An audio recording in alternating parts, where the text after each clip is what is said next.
ఆదిలాబాద్ పట్టణంలోని రామ్నగర్ కాలనీలో machine Bhagiratha pipe line పనులు బీజేపీ రాష్ట్ర నాయకులు యువడే శ్రీనివాసరెడ్డి పరిశీలించి అసంతృప్తి వ్యక్తం చేశారు.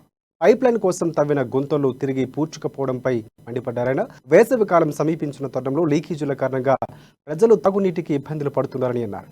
పనులు చేపట్టిన కాంట్రాక్టర్లకు బిల్లులు రాకపోవడంతోనే ఈ పనులని అసంపూర్తిగా వదిలేస్తున్నారన్నారు.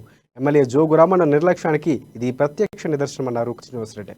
వెంటనే నిద్ర మత్తు వేడి పనులు యుద్ధ ప్రాతిపదికన పూర్తి చేసేలా చర్యలు తీసుకోవాలని డిమాండ్ చేశారు. తాగునీటిని ఎది లేకుండా చూడాలన్నారు.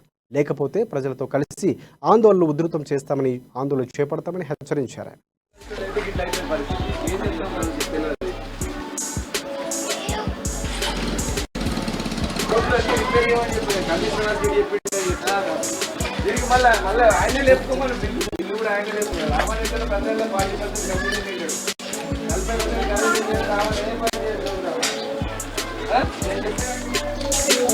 ఎవరు వెళ్తలేరట.